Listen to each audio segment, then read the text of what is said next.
Penurunan kadar residivis atau kes banduan berulang masuk penjara membuktikan sistem pemulihan yang diusahakan pihak Jabatan Penjara Malaysia selama ini membuahkan hasil.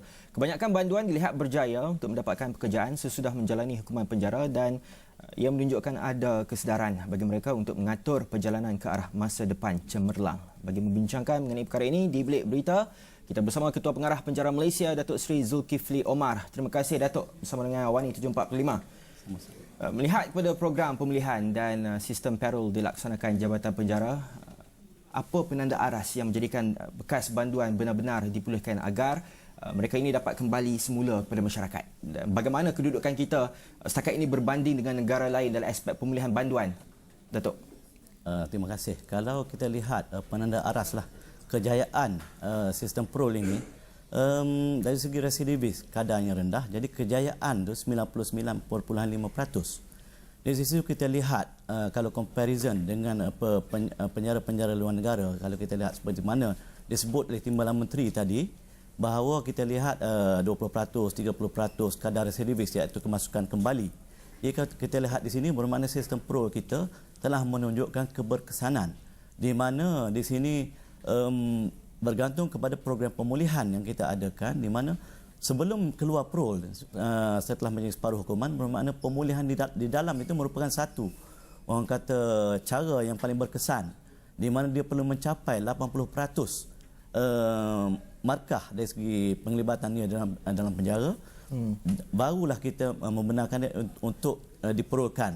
Di situ merupakan asas pemulihan di dalam dan pemulihan juga di luar. Dan kita terus membuat intervention dan juga follow up di luar sehingga mereka ini berjaya. Dan kejayaan ini juga disebabkan kerana kita menyediakan pekerjaan dan juga support oleh pihak-pihak NGO, pihak-pihak luar, majikan-majikan dan sebagainya, memastikan kejayaan ini berterusan. Jadi itulah kalau kita lihat berbanding dengan luar negara dan sebagainya, mungkin sistem di luar negara itu mungkin didirect daripada mahkamah, dikenakan hukuman parol dan sebagainya. Kita menjalani pemulihan dalam penjara, berjaya di dalam, barulah dikeluarkan untuk sistem parol di luar. Baik Datuk, dalam konteks perancangan masa depan, apakah rancangan penambahbaikan untuk jangka masa panjang agar apa yang kita buat ini lebih berjaya dan impaknya lebih kuat? Sebab kalau sekarang kita lihat residivis sistem parol ni seperti yang saya bacakan tadi adalah 0.48%. Mampu atau tidak kita nak capai aras sifar tu, Datuk? Kalau kita lihat secara realitinya, kalau ini kita lihat dari segi pesalah-pesalah menjadi hukuman di penjara. Kalau kita lihat keadaan di luar pun, orang yang tidak terlibat dengan kesalahan dan tidak masuk penjara pun mungkin ada keciciran berlaku. Dan satu program mungkin di sisi pengajian tinggi, di sekolah, mereka yang telah berjaya bila keluar, ada yang daripada keseluruhan sekolah asrama penuh ke bila keluar, ada keciciran berlaku. Ini kita membentuk para banduan atau penghuni. Di situ memanglah kalau kita lihat agak sukarlah untuk kita pergi kepada sifar, kerana manusia ini sentiasa melakukan kesilapan walaupun tidak besar, kesilapan kecil dan sebagainya. Namun begitu pihak Jabatan Penjara akan berusaha, memang kita hendak capai kehendak Menteri Dalam Negeri dan Timbalan Menteri, memang dia nak kalau boleh tidak ada kadar residivis.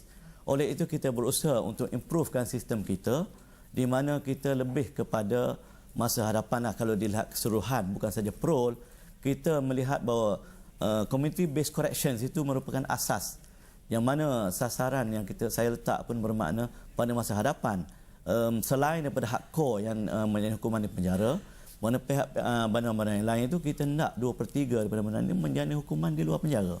Itu boleh mengurangkan kadar residivis. InsyaAllah dah kalau parol ini kita melihat balik kepada sokongan masyarakat.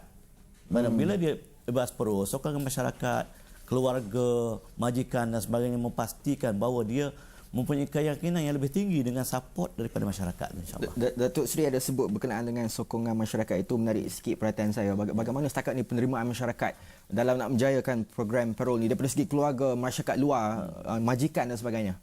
Setakat ni kalau kita lihat hampir 99% mereka di parol ini mendapat pekerjaan. Kalau di situ pun kita lihat bahawa majikan-majikan dan pihak NGO di luar bersedia untuk memberi peluang pekerjaan dan sebagainya. Begitu juga support daripada family. yang mana begitu orang kata bersungguh-sungguh untuk melihat keluarga mereka tu dapat bersama kembali. Jadi bermakna kalau keluar separuh pada hukuman, bermakna dia keluar tinggal bersama keluarga dan juga dia bersama majikan, bekerja dan sebagainya, menikmati kehidupan seperti biasa, seperti mana tidak dalam penjara. Walaupun dia menjalani hukuman penjara di luar separuh pada hukuman itu. Itu merupakan satu perkara yang baiklah kalau kita lihat, mana-mana support daripada masyarakat dan pihak luar ini membolehkan kejayaan itu 99.5% kalau kita lihat itu. Okey, baik, terima kasih Datuk Sri kerana bersama dengan Awani 745 mengulas mengenai perkara ini.